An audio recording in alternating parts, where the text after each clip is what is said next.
Assalamualaikum warahmatullahi wabarakatuh. Saudara-saudara mahasiswa program studi D3 Keperawatan Solok, Politeknik Kesehatan Kemenkes Padang, khususnya tingkat 1A dan 1B, di mana saja saudara berada. Pada kesempatan ini akan kita lanjutkan perkuliahan kita secara jarak jauh atau kuliah daring dengan mata kuliah pengantar biostatistika. Saudara, topik yang akan kita bahas pada pagi ini adalah statistik inferensial. Sebagaimana yang sudah pernah kita pelajari atau kita bahas, bahwa metode statistik itu atau bahagian daripada statistik atau pembahagian statistik. Statistik itu dibagi berdasarkan fungsinya atau berdasarkan metodenya, dapat dibagi dua. Yang pertama adalah statistik deskriptif, kemudian yang kedua adalah statistik inferensial. Nah, statistik deskriptif ini sudah selesai kita membahasnya. Sekarang kita akan lanjutkan dengan statistik inferensial. Saudara, statistik inferensial mencakup tentang estimasi dan uji hipotesis. Nah, statistik deskriptif dan statistik inferensial, kalau kita lihat kepada dasar uji statistik inferensial, kita lihat statistik inferensial, kalau kita lihat kepada dasar uji, maka dapat pula dibagi dua. Ada statistik non-parametrik dan statistik parametrik. Saudara barangkali sudah paham apa yang maksud dengan non-parametrik dan parametrik. Apabila nanti yang kita analisis atau yang kita uji itu data berdistribusi normal atau adalah data dalam bentuk data kuantitatif, dia berdistribusi normal, maka statistik yang kita pakai nanti adalah statistik parametrik. Sementara bila datanya tidak berdistribusi normal, maka uji statistiknya kita pakai nanti uji statistik non-parametrik. Baik, kita ulang sekilas apa yang sudah kita pelajari pada pertemuan-pertemuan sebelumnya.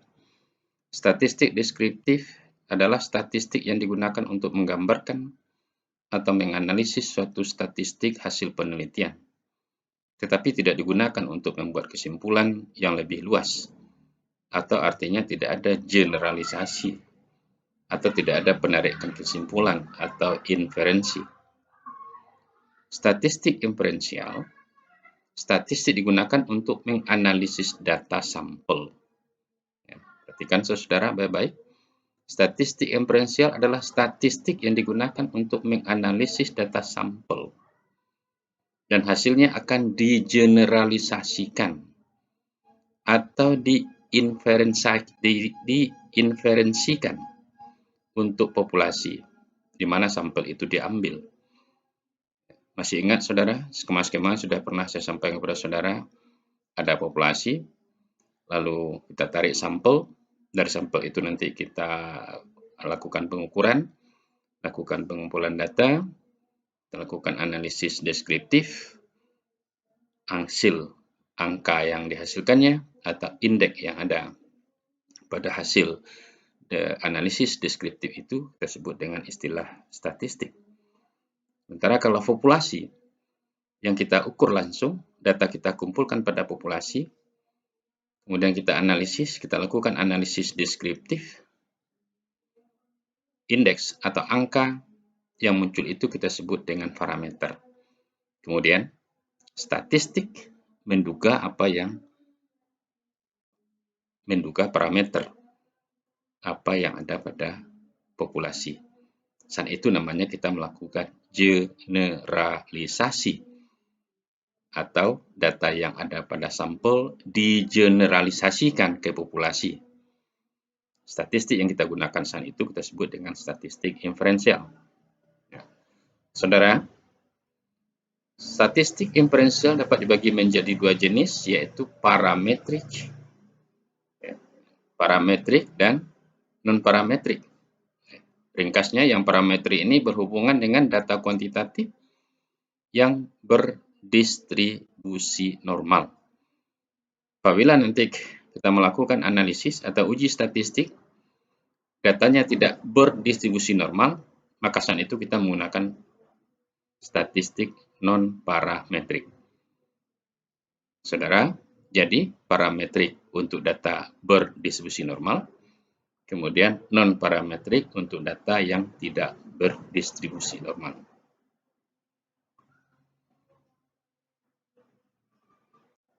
Nah, kita lihat skema. Perbedaan sekarang antara statistik deskriptif dan statistik inferensial. Pada statistik deskriptif, statistik deskriptif itu terdiri dari pengumpulan, pengaturan atau pengorganisiran, pengelompokan atau klasifikasi, peringkasan, dan penyajian data yang diperoleh dari sampel. Ini fungsi pertama. Yang kedua, ini digunakan untuk menggambarkan karakteristik sampel. Dan statistik deskriptif digunakan untuk menentukan apakah sampel menggambarkan populasi target dengan membandingkan statistik sampel dan parameter populasi. Saudara ingat, statistik deskriptif digunakan untuk menentukan apakah sampel menggambarkan populasi target dengan cara membandingkan statistik sampel dan parameter populasi.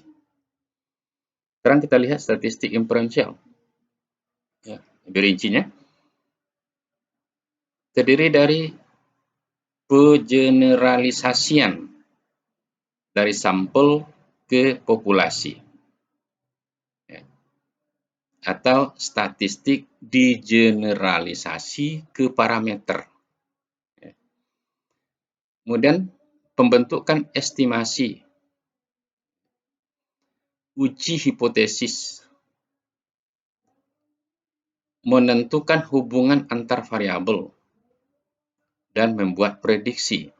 Nah, ini fungsi pertama daripada statistik inferensial. Dan statistik inferensial itu digunakan bila kita ingin menarik suatu kesimpulan dari data yang diperoleh dari sampel. Ketiga, digunakan untuk menggambarkan kesimpulan, estimasi, perkiraan, karakteristik daripada populasi target. Nah, saudara masih ingat barangkali dengan skema ini bahwa metode statistik atau statistik menurut fungsinya dapat kita bagi dua, statistik deskriptif dan statistik inferensial. Nah, ini populasi. Kalau populasi ini saja kita ukur, kita kumpulkan datanya, kita menggunakan statistik deskriptif atau kita sebut dengan analisis statistik deskriptif. Indeks atau angka yang dihasilnya kita sebut dengan parameter. Namun, dalam satu penelitian tidak perlu seluruh populasi untuk diteliti. Kita boleh menggunakan sampel. Mungkin karena keterbatasan waktu, keterbatasan dana, kemudian ada alat atau tools atau rumus statistik yang digunakan untuk menentukan berapa jumlah sampel diambil daripada populasi sehingga menggambarkan dan mewakili populasi itu sendiri.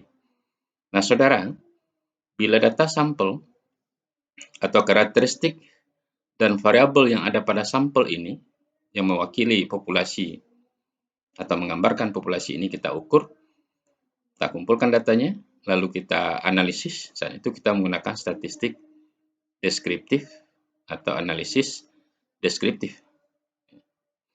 Angka atau indeks yang dihasilkannya kita sebut dengan statistik. Nah, statistik bisa mengestimasi atau menduga parameter yang ada pada populasi. Atau kita sebut di sini terjadi proses generalisasi. Pada saat itu kita menggunakan statistik inferensial. Apa contoh sederhana? Misalnya kalau kita mengumpulkan data dari sampel, kita analisis data itu, didapatkan rata-rata. Dapatkan nilai rata-rata misalnya, atau angka rata-rata. Misalkan berat badan sampel ini, rata-rata berat badan sampel itu ada 60 kg. Nah, itu kita sebut dengan statistik. Itu bisa menduga apakah rata-rata berat badan sampel ini sama atau tidak sama dengan berat badan rata-rata populasi. Sama atau tidak sama? Tentu nanti kita lakukan uji statistik. Saat itu kita menggunakan statistik inferensial. Nanti kita akan sampai ke situ pembahasannya. Ya. Dengan nanti pertanyaan penelitiannya, ya, apakah rata-rata berat badan sampel sama dengan populasi? Atau berat badan hipotesis nolnya, rata-rata berat badan sampel tidak sama dengan berat badan populasi. Atau hipotesis alternatifnya, rata-rata berat badan sampel sama dengan rata-rata berat badan populasi. Ya. Saudara ingat kembali, waktu kita menggunakan statistik inferensial. Statistik inferensial dilakukan apabila kita betul-betul memahami statistik deskriptif. Jadi kelanjutan daripada statistik deskriptif itu adalah statistik inferensial. Maka dari itu, ada rumus-rumus tertentu nanti akan kita gunakan, uji-uji statistik, maka saudara jangan lupa dengan simbol-simbol yang sudah pernah kita pelajari. Seperti misalnya statistik, ada simbol X-bar, min, ya, proporsi, simpangan baku, koefisien korelasi, ya, jumlah data, frekuensi. Ya. Misalnya perbedaannya kalau pada statistik ini X-bar, min rata-rata, pada parameter kita sebut dengan mu, ya, dan seterusnya. Ini proporsi pada statistik, di sini kita sebut dengan V. Simpangan baku pada statistik, pada parameter kita sebut dengan sigma atau tau. Koefisien korelasi atau R, simbol daripada statistik, maka pada parameter adalah rho. Ya. Jumlah sampel, misalnya, jumlah data pada statistik, maka pada parameter juga N, tapi N besar. Itu juga F kecil untuk statistik, frekuensi, untuk sampel, sementara F besar kita gunakan untuk parameter. Oke, batasannya kita lihat sekarang. Tadi sudah saya sampaikan juga. Ya. Ukuran deskriptif. Pertama batasannya. Ukuran deskriptif itu yang dihitung dari data sampel disebut dengan statistik. Sementara ukuran deskriptif yang dihitung dari data populasi kita sebut dengan parameter. Ya. Ringkasnya, angka indeks dari body sampel kita sebut dengan statistik, angka atau indeks daripada populasi kita sebut dengan parameter. Ya, saudara, begitu akan mengerjakan statistik, perhatikan baik-baik langkah-langkahnya. Apakah kita akan menggunakan terhenti pada statistik deskriptif saja, atau kita lanjut pada statistik inferensial. Kita lihat tinjauan, ya, tinjauan statistik deskriptif dan statistik inferensial. Ya. Kita lihat, kita mulai misalnya. Kita kumpulkan data. Ya. Statistik urusannya adalah bagaimana mengumpulkan data, ya.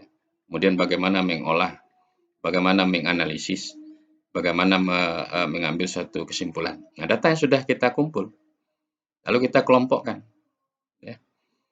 kita ringkas atau kita proses data itu. Nah, data yang sudah dikelompokkan, diklasifikasi, yang sudah diringkas, yang sudah diproses, disajikan dan dikomunikasikan, ya, informasi yang sudah diringkas itu. Nah, selanjutnya, apakah informasi dari sampel itu? Apakah, perhatikan ini, apakah informasi dari satu sampel itu akan digunakan, ya, untuk membuat suatu kesimpulan dalam populasi? Bila iya, maka saat itu kita akan menggunakan statistik inferensial. Kemudian, apakah data informasi dari sampel itu tidak digunakan untuk ini, untuk statistik inferensial, hanya digunakan data untuk menganalisa populasi atau karakteristik, ya, tidak digunakan untuk itu, maka kita mengambil kesimpulan tentang populasi, tentang karakteristik populasi atau parameter yang sedang diteliti. Nah, kita berhenti saja kita sampai di sini. Tidak. Nah, saudara, bila data daripada sampel ini kita gunakan untuk menarik kesimpulan populasi atau digeneralisasi populasi, saat itu kita namanya menggunakan statistik inferensial atau statistical inference, kesimpulan secara statistik. Nah, kalau hanya kita mengumpulkan data, lalu kita kelompokkan, kita ringkas, kita proses, kita sajikan, ya. Nah, pada saat ini kita hanya menggunakan statistik deskriptif, ya. Statistik deskriptif atau ini deskriptif statistik atau statistik deskriptif, ya. Baik, kita lihat skemanya sekarang. Statistik inferensial itu lebih lanjut, ya. Statistik inferensial itu pembahasannya tentang estimasi, uji hipotesis, prediksi, ya. Uji hipotesis itu antara lain uji Bedamin, chi-square test, uji chi-square, kemudian korelasi, ya. Nah, insya Allah mudah-mudahan ketiga-tiga ini yang akan kita bahas, ya, sepanjang ada waktu. Ini pun juga sebagai tambahan materi perkuliahan untuk tingkat saudara, uji Bedamin, chi-square, dan korelasi. Tentang estimasi, prediksi, kita lihat sekilas, nanti kita langsung masuk pada uji hipotesis. Ya. Kita ulang lagi, statistik inferensial itu semua cara-cara atau metode yang dipergunakan untuk mengeneralisasi hasil dari satu sampel menjadi hasil populasi. Kita berulang-ulang nih, sampaikan kepada saudara. Statistik inferensial dapat mengevaluasi informasi yang telah dikumpulkan menjadi pengetahuan baru, ya, karena dia sudah diuji, sudah dilakukan pengujian. Misalnya, apakah ada hubungan antara perokok dengan kejadian kanker paru? Itu sudah diuji. Orang yang perokok misalnya berapa persen sih yang menderita kanker paru dan berapa persen tidak menderita kanker paru? Kapan dikatakan ini ada hubungan atau kapan tidak ada hubungan, perlu melakukan uji statistik. Kemudian statistik inferensial, dasar statistik inferensial adalah distribusi sampling. Distribusi sampling atau penyampelan distribusi sampel. Yang termasuk statistik inferensial itu estimasi, uji hipotesis, dan prediksi. Seperti skema yang saya sampaikan di atas tadi. Ini dia. Estimasi, uji hipotesis, dan prediksi.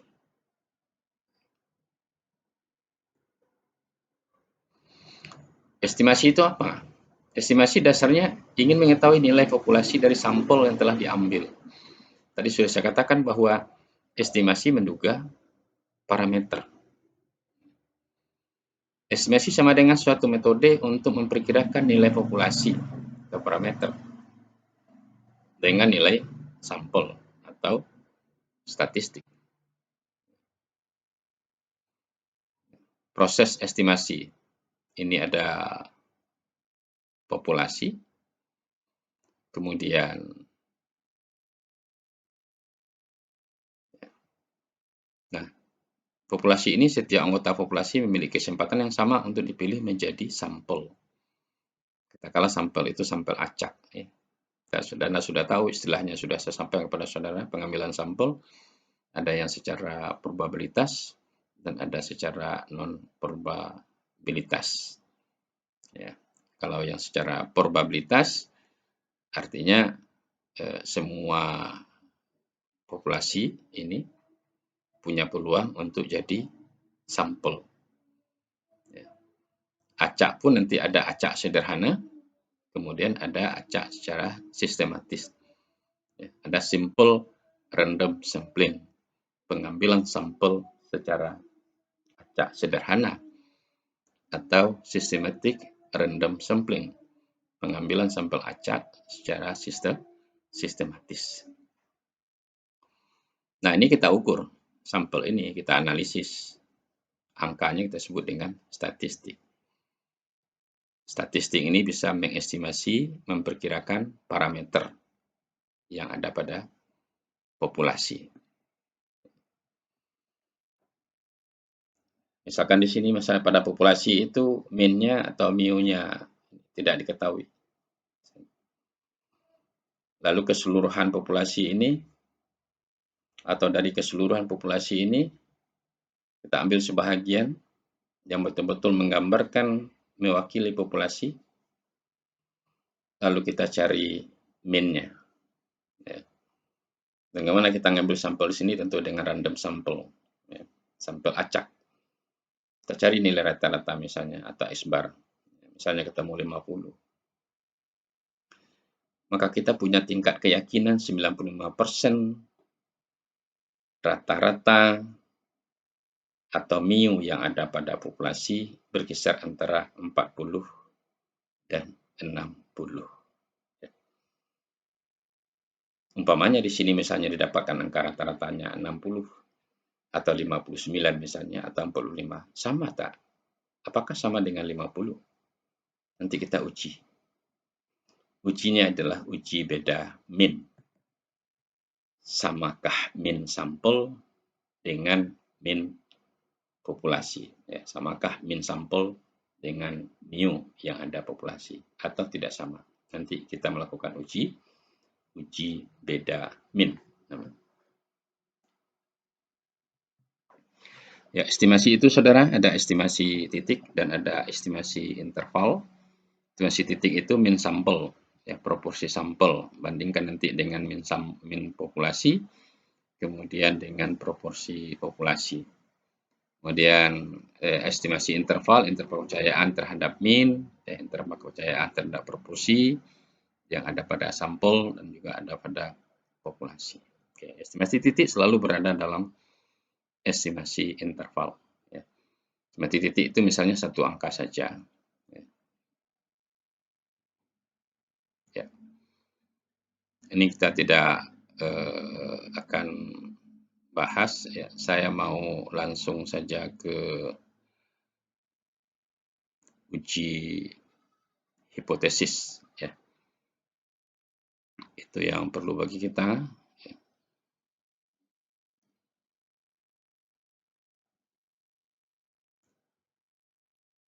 So, saudara bisa baca sendiri itu, ya. Nanti untuk menambah pengetahuan saudara. Berdasarkan kurikulum kita langsung saja kepada uji hipotesis. Ya, baik, saudara. Sekarang kita bicara uji hipotesis. Nah, uji hipotesis atau hipotesis testing itu adalah proses pengambilan keputusan. Apa keputusan misalnya? Ada hubungan atau tidak ada hubungan? Artinya membuktikan atau menguji hipotesis. Saudara barangkali masih ingat apa itu hipotesis? Hipotesis adalah jawaban sementara atas pertanyaan penelitian. Jawaban sementara. Apakah benar itu jawabannya atau tidak? Kita lakukan uji hipotesis. Maka itu namanya dalam pelaksanaan uji hipotesis adalah juga kita memproses pengambilan suatu keputusan. Saudara ingat bahwa statistik itu digunakan sebagai alat untuk membantu pengambilan keputusan. Ya, sebagai alat. Hipotesis ilmiah itu adalah pernyataan ya, hubungan antar variabel yang diprediksi. Hipotesis itu ada hipotesis nul atau null hipotesis. Ini adalah pernyataan tidak ada hubungan antara variabel. Jadi kalau tidak ada hubungan, tidak ada perbedaan, tidak ada pengaruh. Kalau seperti itu pernyataannya, kita sebut dengan hipotesis nol. Sebaliknya, kalau nanti pernyataannya ada hubungan, tidak ada hubungan, ada pengaruh, tidak ada pengaruh antara variabel ini dengan variabel ini, gitu. Itu adalah hipotesis alternatif atau hipotesis kerja atau hipotesis penelitian. Jadi saudara, hipotesis itu dua saja, hipotesis null hipotesis, kemudian alternatif hipotesis atau hipotesis kerja atau hipotesis penelitian. Ya. Yang diuji dengan statistik yang mana? Ingat, yang diuji dengan menggunakan statistik adalah hipotesis nol. Nanti hasilnya menolak hipotesis nol, menerima hipotesis alternatif. Menerima hipotesis nol, menolak hipotesis alternatif. Saya ulangi, apabila kita menerima hipotesis nol, itu artinya menolak hipotesis alternatif. Bila kita menolak hipotesis nol, itu artinya menerima hipotesis alternatif. Contoh, perhatikan baik-baik. Tidak ada hubungan antara berat badan dengan tekanan darah. Itu hipotesis nol. Nanti kita uji secara statistik, sudah kita kumpulkan tentang berat badan, kita kumpulkan tekanan data tinggi badan, tekanan darah, lalu kita uji, kita lakukan uji statistik, ternyata menerima hipotesis nol, menolak hipotesis nol. Hipotesis nol tadi mengatakan tidak ada hubungan berat badan dengan tekanan darah. Itu kita tolak. Lalu hipotesis alternatifnya ada hubungan berat badan dengan tekanan darah. Nah, kita terima hipotesis ini. Saya ulangi.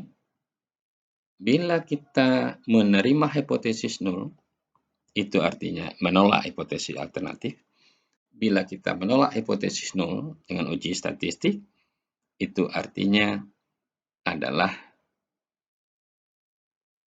menerima hipotesis alternatif.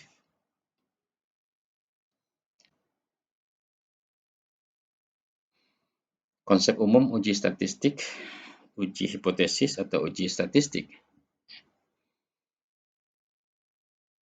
Uji hipotesis itu tujuannya adalah untuk menentukan apakah dugaan tentang karakteristik suatu populasi didukung kuat oleh informasi yang diperoleh dari data sampel. Jadi yang terjadi pada populasi itu apakah cukup diambil suatu kesimpulan, suatu keputusan hanya berdasarkan data sampel saja. Kedua, pengertian hipotesis, asumsi sementara yang akan dibuktikan kebenarannya. artinya teruji, dapat diuji. Gitu. Tadi sudah saya sampaikan, hipotesis itu jawaban sementara juga atas pertanyaan penelitian atau asumsi sementara yang akan dibuktikan kebenarannya. Bagaimana membuktikan kebenarannya? Dengan melakukan uji statistik atau uji hipotesis. Hipotesis statistik, asumsi atau pernyataan sementara mengenai distribusi suatu data atau pernyataan tentang karakteristik populasi. Kalau kita ingin melihat ada hubungan dua variabel dalam suatu penelitian, kita analisis hasil pengukuran daripada variabel itu pada dua variabel itu, maka analisisnya kita sebut dengan analisis bivariat.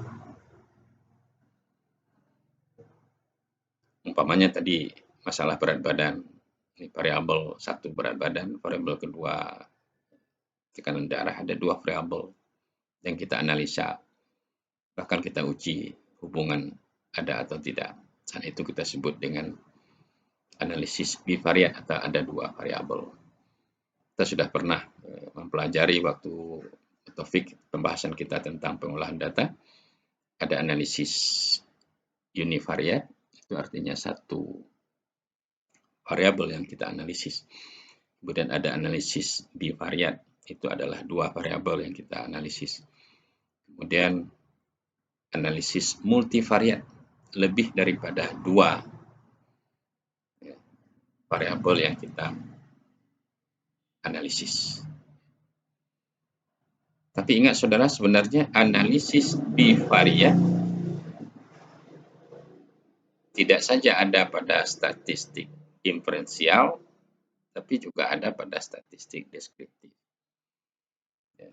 Namun saya tidak sampaikan secara eksplisit di sini. Di diktat kita juga sudah ada contoh. Kita baca diktat analisis bivariat deskriptif, atau analisis deskriptif bivariat. Dalam diktat ada. Nanti di dalam PowerPoint ini nanti saya satukan saja. Kita masukkan saja dia kepada uji statistik atau yang ada pada statistik inferensial.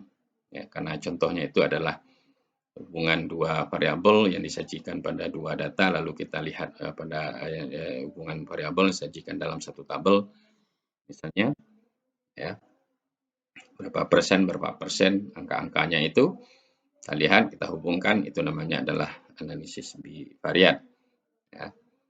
Itu ada pada statistik deskriptif. Sementara juga sebenarnya juga ada pada statistik inferensial, atau terbalik, pada statistik inferensial analisis bivariat, tapi sebenarnya juga ada pada statistik deskriptif. Coba saudara baca diktat yang sudah saya rilis di Google Classroom itu.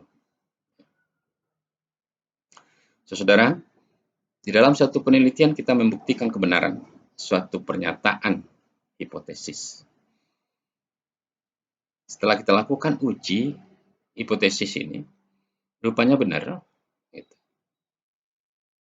maka dia menjadi tesis, menjadi pernyataan, atau menjadi teori. Jadi oleh karena itu, saudara, teori-teori yang ada sekarang ini yang sudah kita pelajari, kita bahas, itu adalah hasil-hasil uji daripada hipotesis. Yang benar adanya setelah diujikan, uji statistik, bahkan penelitian dilakukan berulang-ulang. Menjadilah dia suatu pernyataan, menjadilah dia suatu teori, menjadilah dia suatu konsep, atau menjadilah dia suatu model. Kenapa Florence Nightingale mengatakan bahwa sembuh atau tidak sembuhnya orang yang dirawat rumah sakit itu sangat tergantung pada lingkungan, karena dia sudah melakukan penelitian, sudah menguji kebenaran. Dia sudah rumuskan hipotesis, lalu diuji dengan statistik. Ternyata ada hubungannya antara kondisi lingkungan dengan sakit atau tidaknya seseorang, sembuh atau tidaknya seseorang, atau lingkungan ada hubungannya dengan status kesehatan, misalnya seperti yang dikemukakan oleh juga H.L. Plum. Oke, hipotesis statistik diuji berakhir dengan ditolak atau tidak berhasil ditolak. Ingat apa yang saya sampaikan tadi? Yang kita uji itu adalah hipotesis nol.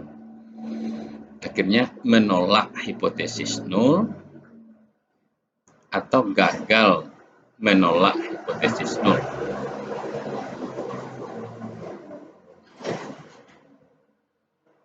Saudara, yang kita uji itu adalah hipotesis nol. Akhirnya akan kita temukan nanti apakah kita menolak hipotesis nol atau tidak berhasil menolak atau gagal menolak hipotesis nol. Ya. Jadi dua saja nanti kesimpulannya finalnya daripada uji statistik itu terhadap hipotesis nol. Ya. Tolak atau gatol, ya. Gagal menolak. Hipotesis penelitian meminta dukungan hasil uji hipotesis statistik. Hipotesis statistik ada dua macam. Nah, ini yang saya sampaikan tadi. Ya. Hipotesis statistik itu ada dua macam. Yang pertama kita sebut dengan hipotesis nol atau null hipotesis.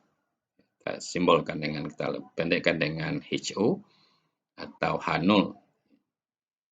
Kemudian hipotesis alternatif atau alternatif hipotesis, hipotesis kerja, hipotesis penelitian, atau HA atau HA.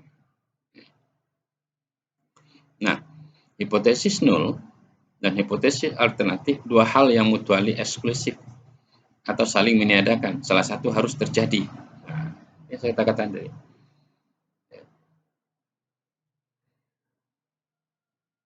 Menolak hipotesis nol, apa yang terjadi? Menerima hipotesis alternatif. Gagal menolak hipotesis nol,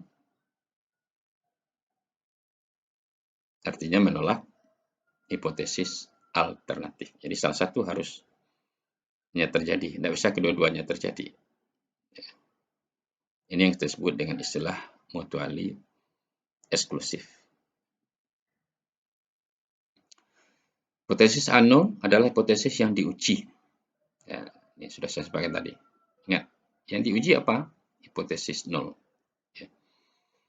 Akhir suatu pengujian, H0 ditolak, atau H0 tidak berhasil ditolak atau gagal ditolak. Ya. Jadi, tolak H0 atau gatol H0, gagal tolak H0. Ya. Kalau gagal tolak artinya menerima, ditolak artinya tidak menerima. Ya. Contoh formulasi hipotesis nol dan hipotesis alternatif. Ya. Kita lihat. Tidak ada perbedaan lama penyembuhan luka bakar dengan metode perawatan terbuka atau metode perawatan tertutup. Ini kita sebut dengan hipotesis nol. Tidak ada perbedaan lama penyembuhan luka bakar dengan metode perawatan terbuka atau metode perawatan tertutup. Tidak ada perbedaan, tidak ada hubungan. Ya, tidak ada perbedaan atau tidak ada hubungan. Ingat saudara, istilah nol dalam bahasa Inggris, kalau kita lihat kamus, ya, nol itu artinya ini kata kerja sebenarnya. Ya, meniadakan, itu artinya. Ya, nol dalam bahasa Inggris, kita katakan dalam bahasa Indonesia artinya meniadakan. Jadi tidak ada hubungan, tidak ada perbedaan, tidak ada pengaruh, tidak ada efek. Gitu.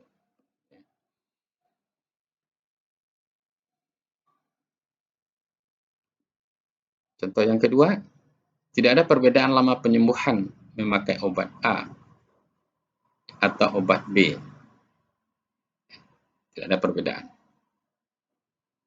Contoh berikut, khasiat obat A dan B sama. Ini apa? Ini adalah hipotesis alternatif. Jadi yang tidak ada ini Ini adalah hipotesis null. Ini pernyataan statementnya bisa kita rubah saja. Khasiat obat A sama dengan khasiat obat B. Kalau kita perpendek pernyataannya, ya, kita buat fragmen pendek misalnya, khasiat obat A dan B sama. Kalau kita agak panjangkan sedikit, khasiat obat A tidak sama dengan khasiat obat sama dengan khasiat obat B. Ini hipotesis alternatif. Rata-rata kelompok A sama dengan rata-rata kelompok B. Atau dengan kata lain, rata-rata berat badan sampel sama dengan rata-rata berat badan pada populasi.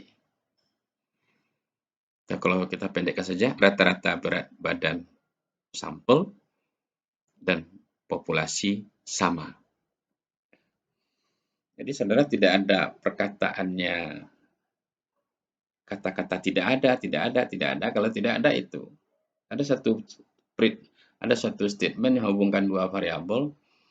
Sementara tidak ada kata-kata digunakan tidak ada, atau tidak ada perbedaan, atau tidak ada pengaruh, tidak sama, maka itu adalah hipotesis null. Tapi kalau tidak ada kata-kata tidak ada itu, maka hubungan dua variabel yang sudah kita nyatakan itu menjadi dia hipotesis alternatif.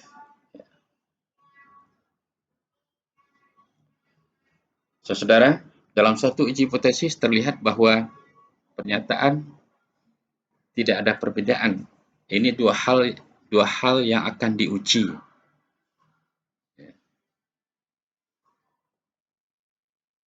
Dapat dianalogikan dengan keadaan atau praduga tak bersalah. Kalau kita bawa pada hukum atau proses peradilan. Perhatikan baik-baik. Pada uji statistik atau uji hipotesis null, tidak ada perbedaan, tak ada hubungan misalnya. Ini pada proses peradilan tersebut dengan praduga tak bersalah. Itu tidak korupsi. Itu baru praduga tak bersalah. Dikumpulkan datanya dulu, dikumpulkan saksinya dulu, ya, baru nanti ada keputusan bersalah atau tidak bersalah. Itu juga pada hipotesis null. Coba dikumpulkan datanya dulu, diukur variabelnya, dikumpulkan data.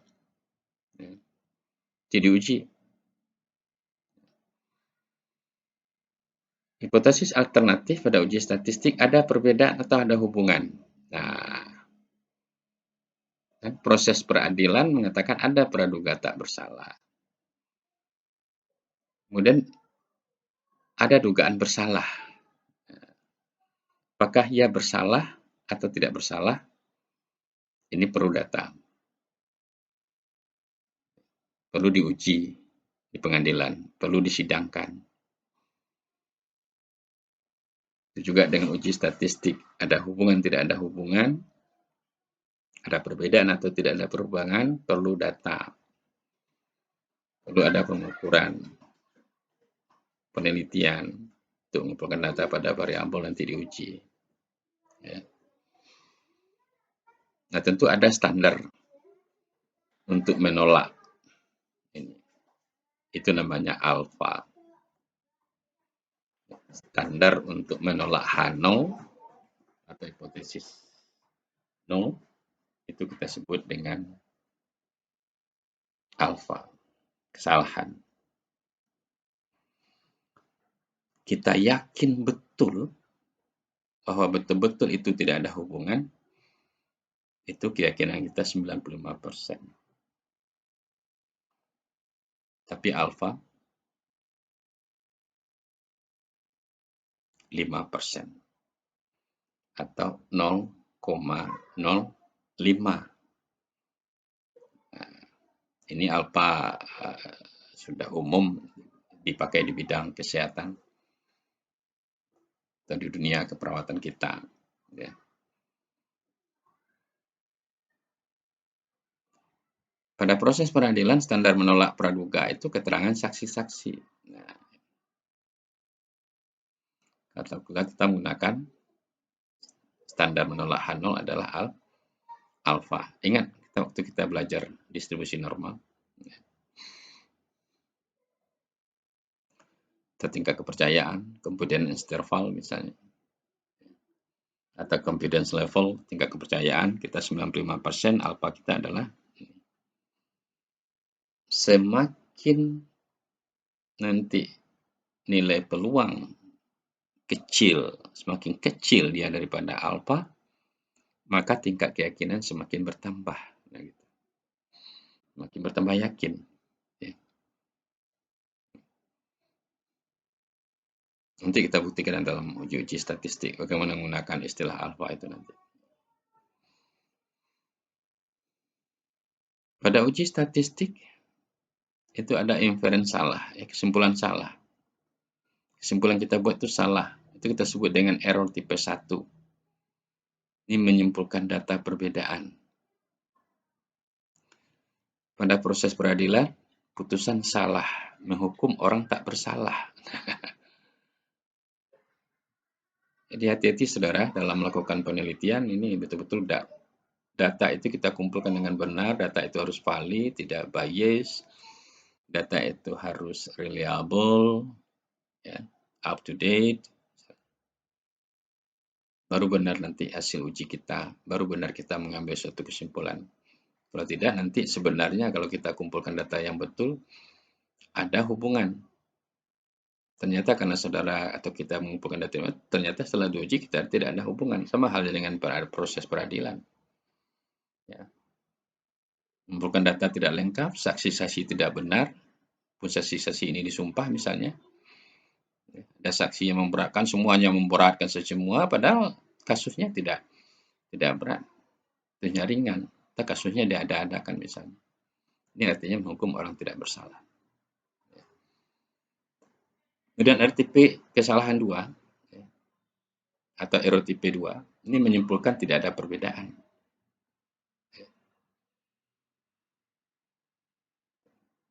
Putusan salah 2 itu membebaskan orang bersalah, kan terbalik salah kita. Ya. Salah-salah menolak hipotesis nol, salah-salah juga menerima hipotesis alternatif. Ya. Salah-salah kita ngambil keputusan dan menghukum orang yang tidak bersalah. Atau salah-salah kita mengumpulkan datanya menjadikan membebaskan orang yang bersalah.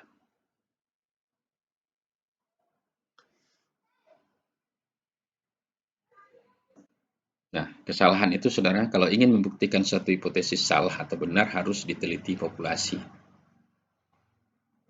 atau parameter. Sebenarnya dalam melakukan penelitian itu untuk mengurangi kesalahan atau yakin kita tidak salah, gitu. Semua populasi kita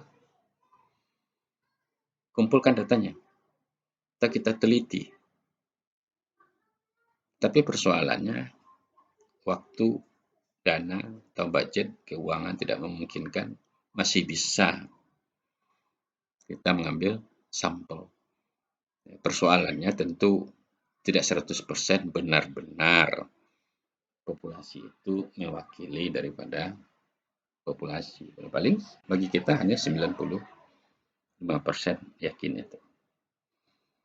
Kita mengatakan EQ orang itu tinggi EQ-nya. Kita belum yakin betul mengatakan itu 100%. Paling-paling 80% kita benar mengatakan bahwa betul-betul IQ-nya tinggi. Nah, itu dalam penelitian psikologi. Pada kenyataan yang teliti hanya sampel, simpulan. Menolak atau tidak dapat menolak hipotesis nol. Keputusan ini dapat menimbulkan keliruan atau menjadi error. Kenapa dikatakan bisa menjadi error? Mungkin sampel tidak mewakili populasi. Cara pengambilan sampel yang tidak benar. Nah, nanti kita bagaimana cara mengambil sampel, diacak kah, sederhana atau sistematis? Kita akan lihat kondisinya. Nanti saudara akan dalami nanti dalam satu mata kuliah penelitian mengambil sampel yang benar. Berbeda halnya dengan Kalau air misalnya 1 botol, itu homogen ya. Nah, ambil sedikit saja, setengah sendok saja, lalu Anda cicipi. Rasanya segar atau ambar, maka kita bisa 100% mengatakan, ya tidaklah 100%, betul 99% lah setidaknya yang 1 botol itu juga ambar rasanya. Atau 1 gelas teh, air teh manis itu misalnya, kita coba 1 sendok teh manis, itu artinya juga manis yang ada pada 1 sendok teh itu sama dengan manis yang ada pada 1 gelas itu.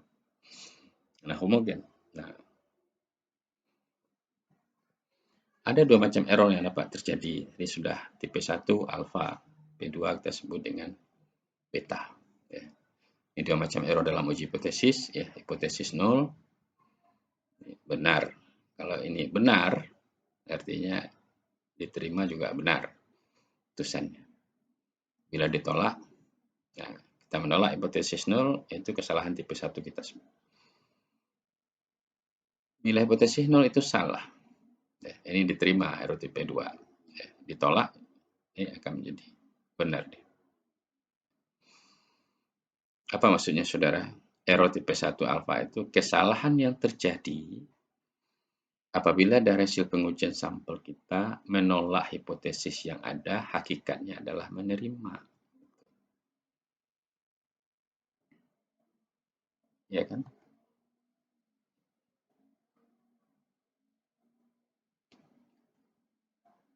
Tadi contoh pernyataan, tidak ada hubungan antara berat badan dengan tekanan darah.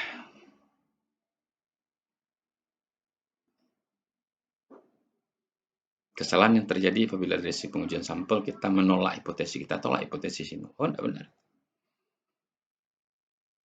Kalau tidak benar itu artinya apa? Hakikatnya adalah benar. Ada hubungan antara berat badan dengan tekanan darah. Tadi tidak ada hubungan. Ini kita tolak. Artinya kita menerima. Kebalikan tadi, menerima hipotesis alternatif. Kesalahan tipe 2, kesalahan terjadi apabila dari hasil pengujian atau sampel kita tidak menolak hipotesis, pada hakikatnya adalah salah. Dalam pengujian hipotesis, ini sangat diperhatikan walaupun alfa dan beta selalu terjadi. Ya. 1, min beta disebut kekuatan atau power dari suatu uji statistik. Peluang menolak H0 ketika H0 memang salah. Kemampuan mendeteksi ada perbedaan bermakna ketika perbedaan itu ada. Kemampuan mendeteksi, menentukan ada perbedaan bermakna ketika perbedaan itu memang ada. Tidak ada perbedaan pada hakikatnya, kita uji, kita tolak itu, sebenarnya ada. Batas kritis atau standar kita gunakan dari tingkat kemaknaan atau kita sebut dengan level of significance atau alpha. Ya. Probabilitas untuk mendapatkan harga statistik. Probabilitas untuk mendapatkan harga statistik min atau rata-rata pada daerah kritis apabila H0 benar, level significance atau alpha. H0 benar pada level of significance pada alpha. Batas kritis ini atau alpha ditentukan oleh penguji. Kita menentukan apakah 0,05, 0,01 dan seterusnya. Tergantung pada jenis penelitian, subjek atau substansi penelitian. Di bagi kita orang kesehatan, terutama kesehatan masyarakat dan keperawatan juga sebenarnya perlu terkait dengan masalah perilaku. Itu kita punya tingkat keyakinan adalah 95% atau alpha 0,05. Untuk dapat menolak atau tidak menolak H0 diperlukan pedoman atau peraturan atau rule pada uji, yaitu membandingkan harga statistik yang dihitung dari sampel, harga statistik, ingat ini, harga statistik atau hasil hitung. Ya, perhatikan saya katakan di sini.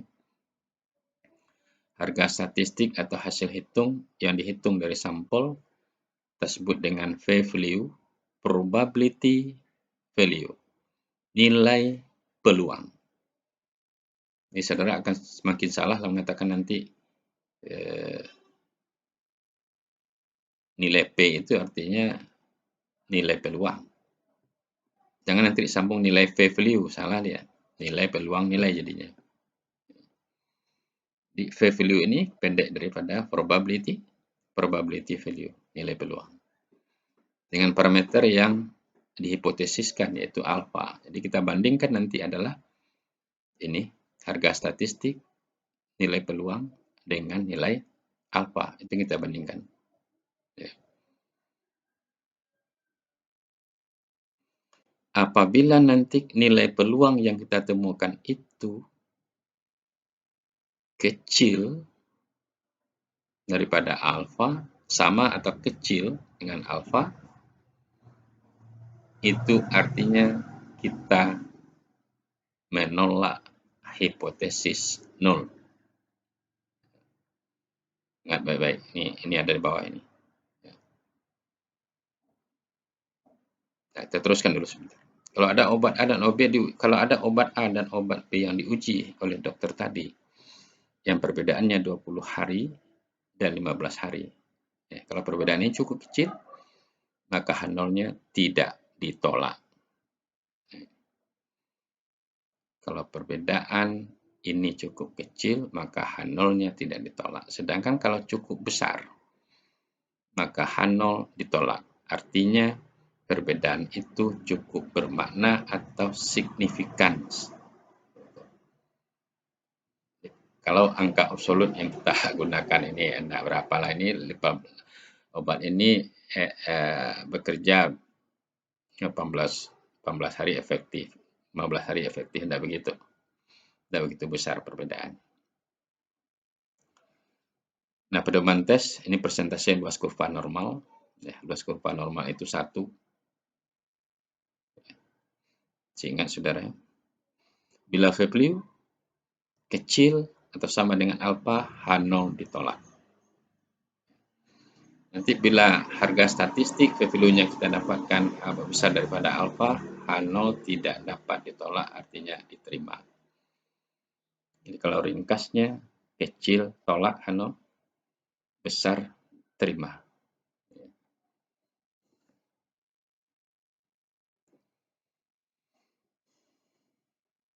Ringkasnya Anda ambil pemahaman.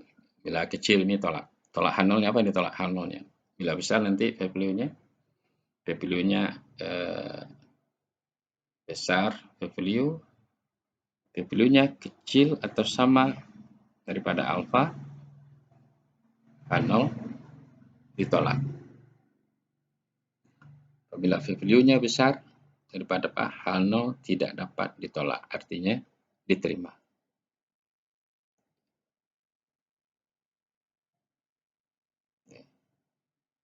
Kecil tolak, besar terima. Nah, ini kurva normal standar. Sehingga waktu kita membahas, ini adalah daerah penerimaan 95% yakin kita. Nilai Z. Ini adalah daerah penolakan 2,5%, 2,5% jumlah sisi kiri dengan sisi kanan itu adalah 5%, 0,05. Ini adalah daerah penolakan. Ini saudara nanti melihat nilai Z, nilai T, nilai apa nanti pada kurva ini. Kemudian ini daerah penolakan. Ini adalah daerah penerimaan. Oke. Hipotesis 0. Ya. Uji signifikans hipotesis 0. Null hipotesis. Ini hasilnya karena ada peluang. simbolnya H0 di ringkasannya. Kemudian hipotesis alternatif atau hipotesis ilmiah, hipotesis kerja, hipotesis penelitian. Ini berhasil karena efeknya memang benar. Simbolnya adalah, jadi kalau di sini mengatakan tidak ada, di sini mengatakan ada.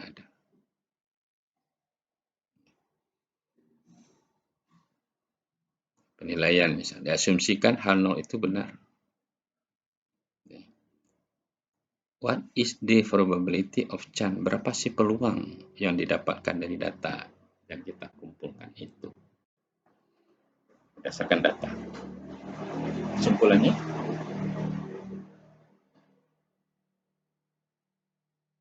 jika peluang itu kecil, peluang itu cukup kecil, tolak H0. Kesimpulannya, menerima hipotesis alternatif. Prosedur uji hipotesis. Ini secara umum atau langkah-langkah utama uji hipotesis, saudara perhatikan betul. Jadi nanti kalau saudara saya minta lakukan uji hipotesis terhadap kasus ini atau terhadap data yang sudah dikumpulkan ini, maka ini langkah-langkah ini perlu dikerjakan. Ingat, saya katakan sekali lagi, bila nanti ada tugas penugasan lakukan uji hipotesis, maka prosedur ini harus ada saudara lakukan. Yang pertama adalah merumuskan hipotesis nol dan hipotesis alternatif. Yang kedua, menentukan uji statistik yang sesuai apa ujinya. Yang ketiga, menentukan tingkat signifikans. Berapa alfanya? Berapa tingkat keyakinan? Kalau tingkat keyakinan 95%, maka alfanya 0,05. Kemudian lakukan perhitungan uji statistik dan ambil kesimpulan atau keputusan uji statistik. Kesimpulannya itu membandingkan nilai P, nilai peluang atau P value dengan alfa, atau nanti misalnya membandingkan dengan ada perhitungan tertentu, misalnya Z hitung, ya T hitung, ya S kuadrat hitung, dibandingkan dengan tabel misalnya. Kemudian interpretasi, ya, diterjemahkan atau ditafsirkan apa sebenarnya hasil daripada pengujian kita itu. Jadi ada 6 langkah prosedur uji hipotesis. 1. Rumuskan hipotesis. Yang kedua, tentukan uji statistik. Yang ketiga, tentukan tingkat kebermaknaan. Yang keempat, lakukan perhitungan uji statistik. Yang kelima, apa keputusan uji, menolak H0 atau gagal menolak H0. Kemudian lakukan penafsiran daripada hasil uji statistik. Contoh, saudara, merumuskan hipotesis nol dan hipotesis alternatif. Contoh, suatu penelitian ingin mengetahui hubungan antara jenis kelamin dengan tekanan darah. Maka hipotesisnya adalah sebagai berikut. Hipotesis nol ini, ya. Rata-rata tekanan darah A sama dengan rata-rata tekanan darah B atau tidak berbeda. Ya.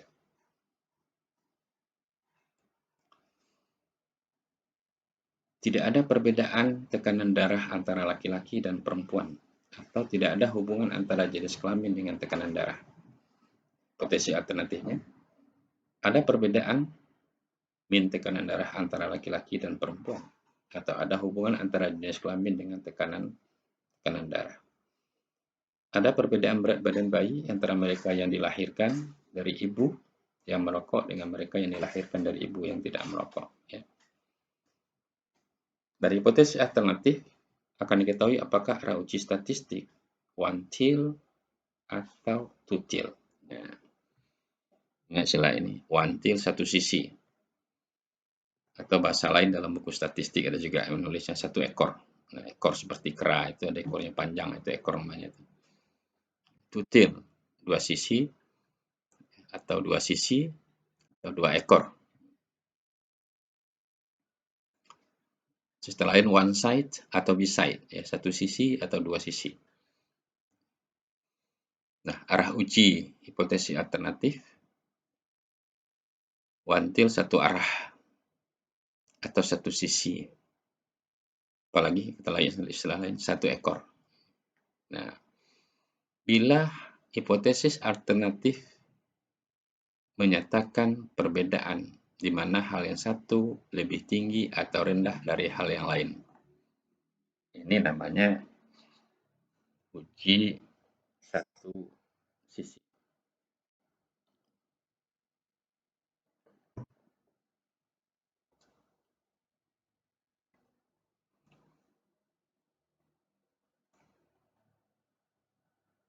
Contoh, semakin besar insentif, semakin tinggi kinerja pegawai Dinas Kesehatan Kabupaten Solok, misal.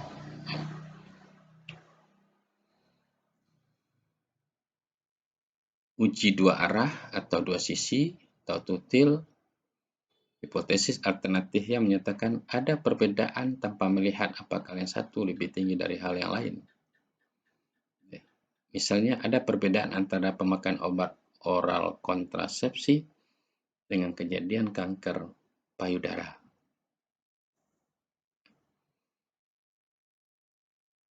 Ada perbedaan.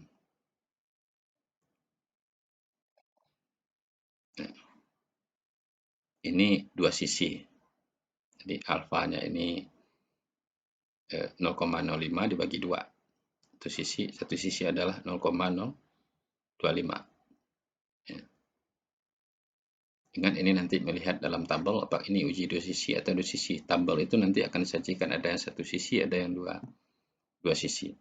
Kalau kita melakukan uji satu sisi, tabel menyajikannya dua sisi, maka kita tinggal kali 2. Kalau dia tabel menyajikan hanya dua sisi, sementara kita melakukan uji sisi, kita kalikan, kita tambahkan saja, atau kita kurangi nanti dari setengah 0, tentukan uji statistik yang sesuai, ya sangat tergantung pada jenis variabel yang akan diuji. Kalau variabel numerik atau variabel kuantitatif,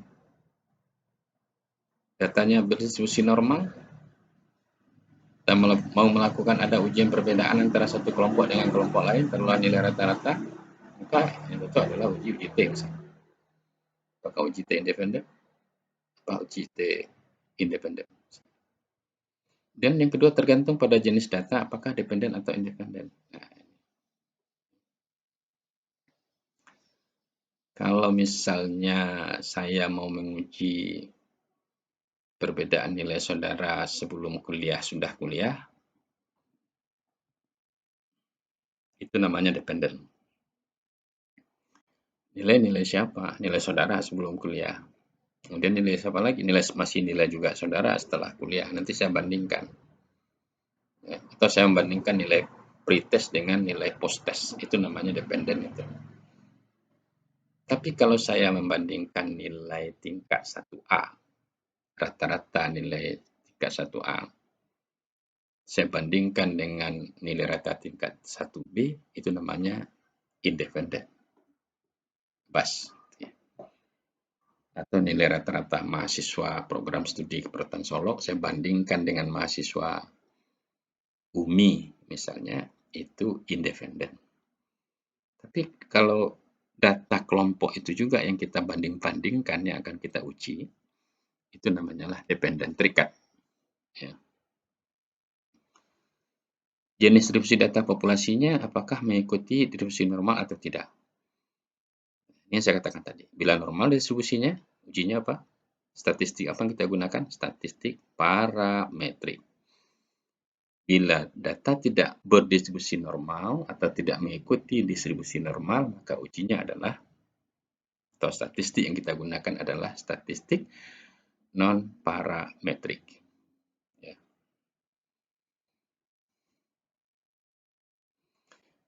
Ini contoh lain, saudara, uji beda 2 min, uji T. Ya. Kalau satu kelompok itu yang diuji, uji T dependen namanya. Kalau dua kelompok yang diuji, namanya uji T independen. Ya. Atau uji ANOVA. Ya. analysis of varian, banyak varian yang kita uji. Dan perbedaan proporsi atau persentase. Nah, kita bisa lakukan uji chi-square atau chi-square test. Ya. Ingat square, kubus atau segi 4 kuadrat. Kemudian tentukan level of significance. Ya. Tentukan tingkat kebermanaan. Ada batas atau tingkat kebermanaan. Ya. Ini sering disebut dengan nilai alfa. Ingat saudara, batas atau tingkat kebermanaan sering disebut dengan nilai atau nilai alfa atau sering saja disebut dengan istilah alfa. Penggunaan nilai alfa tergantung pada tujuan penelitian yang dilakukan. Misalnya untuk bidang kesehatan yang saya katakan tadi, bidang kesehatan masyarakat, nilai alfanya 5% atau 0,05. Tapi kalau untuk klinis, farmakologi misalnya, itu alfanya 0,01. Tingkat kepercayaannya adalah 99%. Berbeda. Keempat, perhitungan uji statistik. Perhitungan uji statistik adalah menghitung data sampel ke dalam uji hipotesis yang sesuai. Misalnya, kalau ingin mengetahui perbedaan min antara dua kelompok, maka data hasil pengukuran dimasukkan ke rumus uji T. Dari hasil perhitungan tersebut kemudian dibandingkan dengan nilai populasi untuk mengetahui apakah ada hipotesis ditolak atau gagal menolak hipotesis. Itu apa tadi saudara? Hipotesis 0 yang kita tolak atau gagal untuk menolaknya. Keputusan uji statistik. Keputusan uji statistik ini menolak hipotesis 0 atau gagal menolak hipotesis 0. Ada dua pendekatan di sini. Yang pertama pendekatan klasik. Nah, lama ini. Membandingkan nilai perhitungan uji statistik dengan nilai pada tabel. Kemarin kita sudah contohkan di nilai tabel di distribusi normal atau distribusi normal standar. Uji Z misalnya, lihat tabel Z, ya, tabel kurva normal. Uji T misalnya, bandingkan dengan nilai pada T tabel atau tabel T, dan seterusnya. Uji chi-square misalnya, bandingkan dengan tabel chi-square. Dan besarnya nilai tabel tergantung nilai alfa yang kita gunakan. Ya. Jadi itu, apakah arah uji satu sisi kuantil atau dua sisi tutil? Nah, kalau dua sisi tadi masing-masing kiri di kanannya ada 0,025.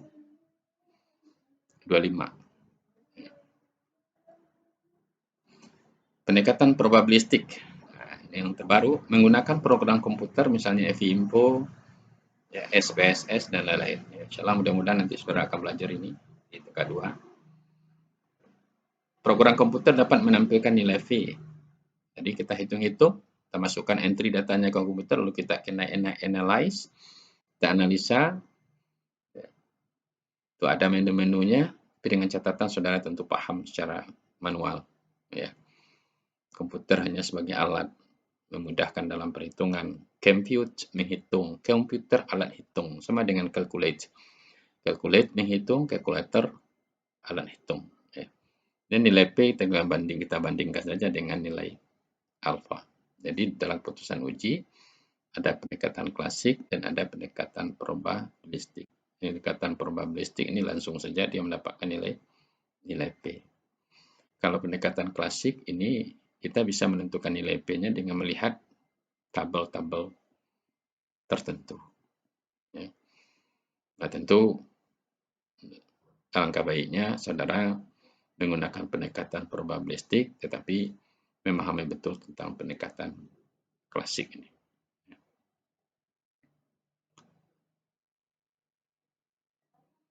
Kita lihat pendekatan klasik itu gimana. Kalau uji dua arah atau dua sisi, misalnya H0-nya, X rata-rata sampel, ya, tidak ada perbedaan rata-rata sampel dengan mu pada populasi.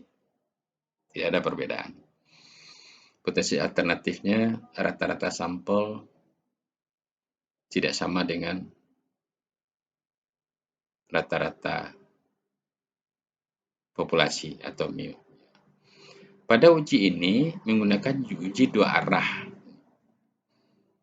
Jadi ini, saudara perhatikan betul, pada uji ini menggunakan uji dua arah atau two-tail. Sehingga untuk mencari nilai Z di tabel kurva normal, nilai alfanya harus dibagi dua arah, yaitu ujung kiri dan kanan dari sisi kurva normal, sehingga nilai alfanya adalah setengah alfa. Nah, ini tadi sudah juga saya sampaikan di sini, setengah alfa. Ini setengah alfa, 0,05 dan 0,05. Ya, ini lebih jelas gambarnya. Lalu di sini juga ini setengah alfa. Berapa ini saudara? 0,025 di sini. Ya, di sini. Sebagai contoh, bila ditetapkan nilai alfa 0,05, maka nilai alfanya setengah kali 0,05 sama dengan 0,25. Pada alfa 0,5 nilai Z-nya adalah 1,96. Ini nilai Z-nya 1,96. Kira-kira kalau kita lihat kurva normal, di sini rata-rata mu ini 0 tambah 1 standar deviasi, gitu, tambah hampir 2 standar deviasi. Ya, itu adalah 1,96. Tingkat kepercayaan berapa? 95%.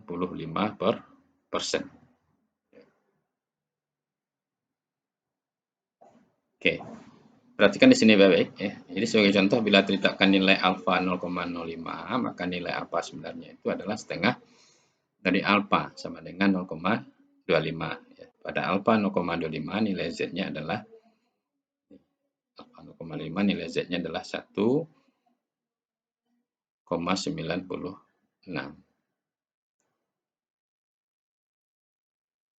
Nah, uji satu arah atau satu sisi. Misalnya hipotesis alternatifnya rata-rata pada sampel tidak sama dengan rata-rata atau mu pada, tidak ada perbedaan rata-rata sampel dengan rata-rata atau mu pada populasi. Nah, ini rata-rata. Ini kan ya saudara, tadi dua arah tadi menyatakan perbedaan tinggi atau rendah kan? Ada perbedaan tinggi atau rendahnya dia nilainya. Rata-rata sampel ini lebih besar daripada rata-rata pada populasi. Tapi ada, tidak ada, tidak ada, tidak ada. Kalau hanya begitu saja, itu adalah ujinya satu sisi atau satu arah. Nah, uji terhadap formulasi hipotesis di atas adalah satu arah. Nilai alfanya satu arah. Nilai alfanya adalah 5%. Tetap 0,05. Ya, tidak usah dibagi dua, sehingga nilai Z-nya 1,65. Nilai Z-nya adalah 1,65. Dari kedua nilai tersebut di atas, uji one tail atau two tail, bila nilai perhitungan uji statistik besar daripada nilai tabel, maka H0-nya ditolak. Bila nilai perhitungan uji statistik kecil daripada nilai tabel, ini kalau kita lihat tabel nanti, H0-nya diterima. Beda dengan nilai P tadi. Ya.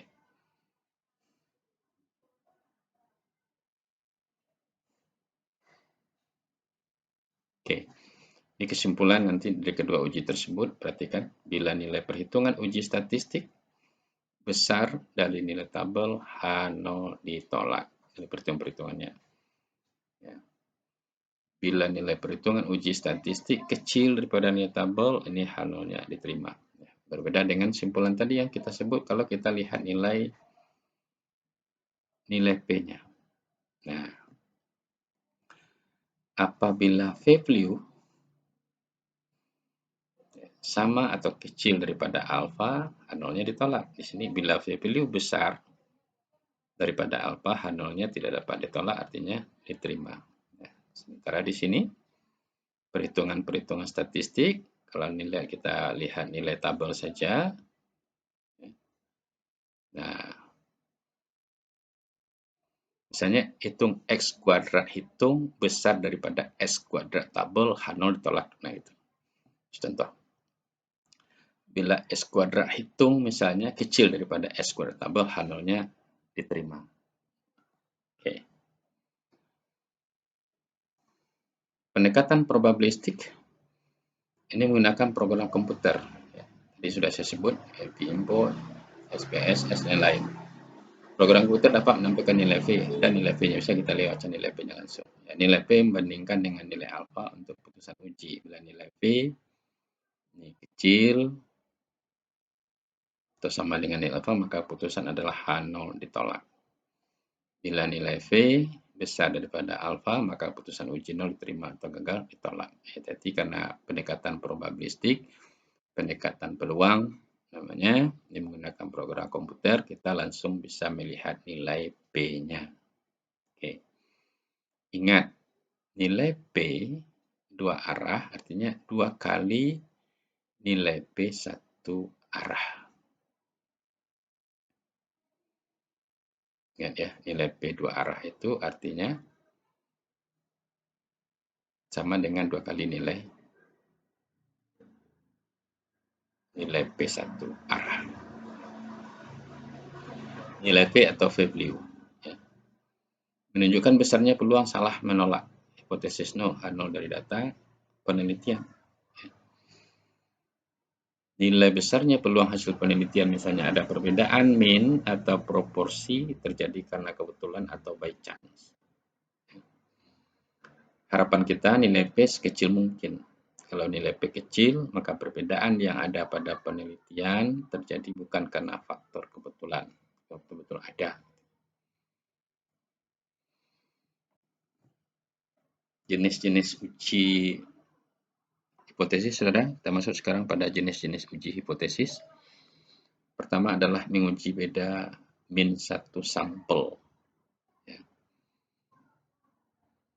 Tujuannya untuk mengetahui perbedaan min populasi dengan min data sampel penelitian. Ini sering disebut uji beda min satu sampel. Berdasarkan ada tidak nilai TO. Ya. Ini dasarnya ada tidaknya nilai TO. Bila nilai TO diketahui, digunakan uji Z. Ini catatan saudara. Bila diketahui nilai TO, digunakan uji Z. Bila nilai TO tidak diketahui, digunakan uji T. Uji apa ini? Rata-rata populasi dengan rata-rata sampel atau rata-rata sampel dengan rata-rata populasi berbeda atau tidak berbeda. Bila TO-nya diketahui, maka kita gunakan uji Z. Bila TO tidak diketahui, maka kita gunakan uji T. Ya, uji Z sama dengan ini. Ya. Nilai rata-rata sampel X bar. Ingat simbol kembali saudara. Ini sudah kita gunakan simbol ini sekarang. Kalau saudara hafal simbolnya, mengerti apa yang maksud dengan simbol itu, tidak susah melakukan uji statistik. Tinggal menukar simbol itu, memasukkan angka-angka saja atau menukar simbol itu dengan angka. Ya. Dikurang dengan mu atau rata-rata populasi per TO. TO dibagi dengan akar daripada N. Nah, itu saudara sudah ingat kembali. Ini X bar rata-rata sampel, mu rata-rata populasi, TO adalah standar deviasi daripada populasi, N adalah jumlah data ya, atau jumlah sampel. N kecil di sini adalah jumlah daripada sampel. Ya. Sementara uji T rata-rata pada sampel dikurang dengan mu populasi atau rata-rata populasi per standar deviasi. Nah, ini tau tidak diketahui, ini tau-nya tidak diketahui, lalu ditukar dengan standar deviasi. Tau ini adalah pada populasi, sementara standar deviasi adalah pada sampel. Dibagi akar daripada N. Nah, untuk melihat tabel nanti kita harus pada uji T. Ya, pada uji T ini kita harus melihat degree of freedom. Nah, ini nilai Z saja yang kita lihat, seperti kita contohkan pada distribusi normal standar. Kalau uji T, kita lihat tabel T, nanti kita harus menentukan degree of freedom, ya, derajat kebebasan. Degree of freedom, derajat kebebasan. Berapa derajat kebebasan di sini? N dikurang 1. Jumlah data atau jumlah sampel dikurang dengan 1. Ini digunakan untuk uji T. Ya, untuk melihat pada tabel. Nah, dz sama dengan nilai rata-rata sampel dikurang dengan mu, ya. Kemudian tau per akar daripada n, t nilai rata-rata pada sampel dikurang dengan mu populasi per standar deviasi dibagi dengan akar daripada n, ya. Nah, ini arti-arti simbol. Saudara harus pahami betul simbol-simbol itu, ya. Ini S bar, mu, tau, standar deviasi, N.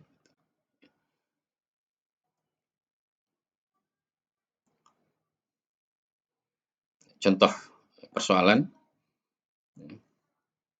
Diketahui bahwa kadar kolesterol orang dewasa normal adalah 200 gram per 100 ml. Diketahui bahwa kadar kolesterol orang dewasa normal adalah 200 gram per 100 ml dengan standar deviasi 56 gram per mililiter. Seorang peneliti telah melakukan pengukuran kadar kolesterol sekelompok klien hipertensi yang berjumlah 49 orang. Didapatkan rata-rata kadar kolesterol mereka 220 gram. Peneliti ingin menguji apakah kadar kolesterol klien hipertensi berbeda dengan kadar kolesterol orang dewasa normal. Perhatikan baik-baik dalam kasus ini. Kadar kolesterol normal adalah min populasi. Ini 200 gram per 100 ml ini adalah min populasi atau istilahnya dengan mu. Standar deviasi populasi dengan standar deviasi ini kan standar deviasi dari rata daripada populasi, ya, 56 atau simbol lainnya adalah tau. Dan kadar kolesterol pada sampel 220. Ini dia. Oke. Nah, kalau ini sudah diketahui, tentu kita tinggal memasuknya ke dalam rumus. Ingat kembali saudara, melakukan uji hipotesis harus ada proses pengujian. Satu, formulasikan hipotesis, tentukan tingkat kepercayaan, kemudian pemilihan uji statistik, ya, keputusan uji, ya, setidaknya itu Anda lakukan. Kita lihat di sini misalnya, formulasi hipotesis. Ya, mu sama dengan 200. Tidak ada perbedaan rata-rata kadar kolesterol orang dewasa dengan klien hipertensi. Kalau di sini mu ada perbedaan rata-rata kolesterol orang dewasa dengan klien hipertensi. Nah, bila lihat dari hipotesis alternatifnya, hanya ingin mengetahui perbedaan. Maka jenis uji ini statistiknya apa? Hanya lihat perbedaan saja, tidak ada nilai yang lebih tinggi atau lebih rendah, maka itu ujinya adalah uji dua arah atau uji dua sisi.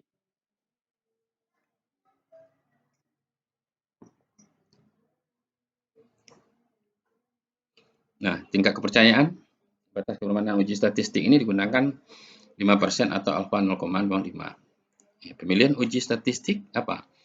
Tujuan penelitian ingin membandingkan nilai populasi dengan data sampel. Maka uji statistik yang digunakan adalah uji beda min satu sampel. Ya. Dengan pendekatan uji Z, karena standar deviasi populasi diketahui. Jadi, tau populasi atau standar deviasi, ingat kembali rumus yang tadi. Ini, maka kita gunakan uji Z. Ini guna uji yang akan kita gunakan. Nah, perhitungannya, uji statistik, karena nilai standar deviasi populasi diketahui, maka rumus yang digunakan itu adalah Z sama dengan rata-rata sampel dikurang dengan mu populasi per tau per akar daripada N. Ya.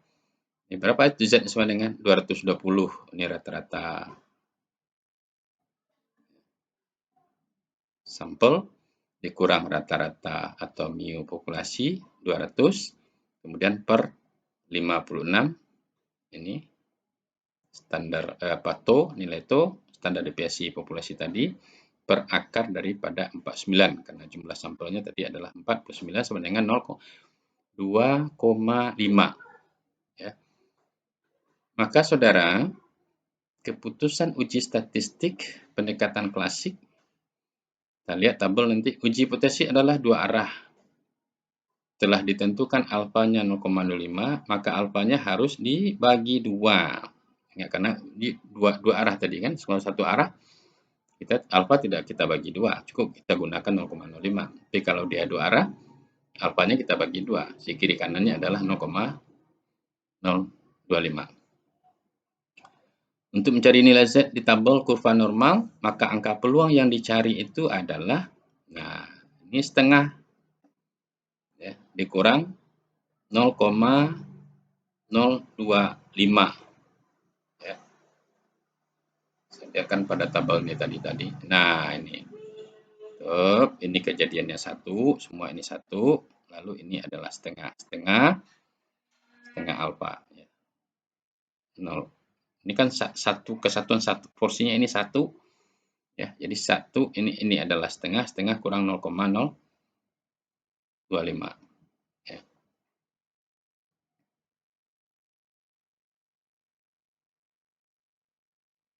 Jadi dia 4,4750, maka nilai tabel kurva normalnya atau batas kritis adalah Z sama dengan 1,96. Nah, bandingkan nilai Z hitung, ya, kita bandingkan nanti nilai Z hitungnya lebih besar daripada Z tabel, maka H0-nya ditolak. Ya. Nah, ini tanda normal tadi, ini yang setengah tadi. Setengah dikurang 0,05, ya, maka 0,475. Z-nya adalah 1,96. Nah, kalau pendekatan probabilistik gampang. Cari nilai P, ya, dan bandingkan dengan nilai alfa. Nilai Z yang diperoleh ada di perhitungan dikonversi ke dalam tabel kurva normal untuk mencari nilai V. Dari nilai Z 2,5 diperoleh peluang 4938, berarti nilai P-nya adalah 0,5 dikurang 0,4938 sama dengan 0,0062, ya. Maka nilai peluangnya sama dengan 0,498, nilai peluang yang sama dengan 0,4938. Namun perlu diketahui bahwa nilai P peluang pada tabel kurva normal merupakan nilai kuantil. Ini kita temukan daripada tabel satu arah. Ya, padahal kita ujinya adalah uji dua arah.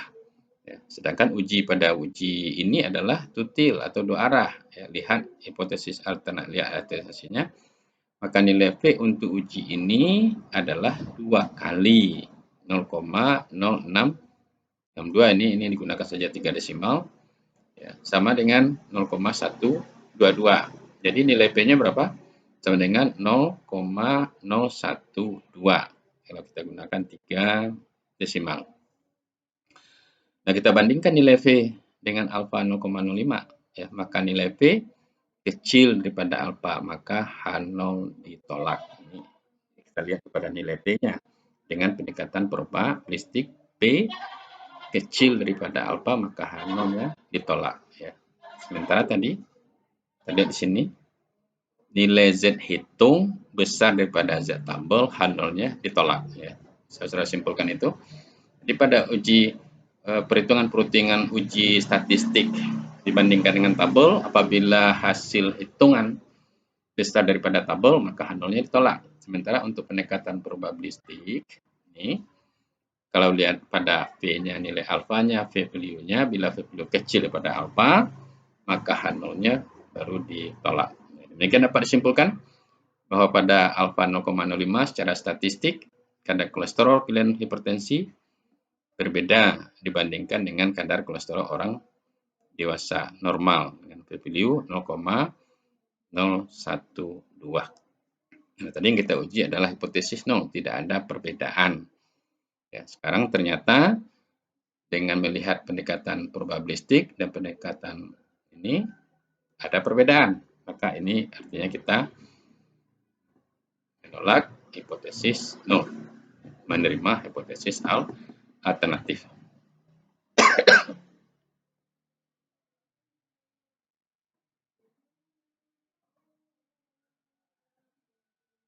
Ya, ini tabel distribusi norma standar, ini 0,25.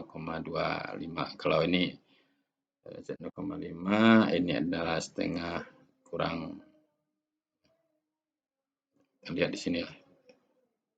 Ini contoh saja, pengurang kalau Z-nya kita temukan nanti nilai Z 0,4938 yaitu pada Z 2,5 gitu ya. Nah, bagaimana saudara melihat nilai standar normal tabel Z ya? Ini sudah kita lihat Z-nya itu berapa di sini ya. Lalu ini dua desimal ditambahkan dengan sini. Misalnya kalau kita pernah contohkan 1,5 misalnya. 1,51. Nah, 1,51 berarti di sini. Ini kita tarik ini 1,5 dari data desimal 1, kita tarik ke bawah, ini 1,1, 43, 45. Kalau yang tadi berapa nilai Z-nya? 2,5. Ya, ini nilai Z 2,5 diperoleh peluang 4938. Ya, nilai Z 2,5 ya, di sini. Nah, 49. Ya, 2,5 2,50. Ini 2,5 dengan 0 di sini. Maka nilai Z-nya adalah 0,4938. Ya.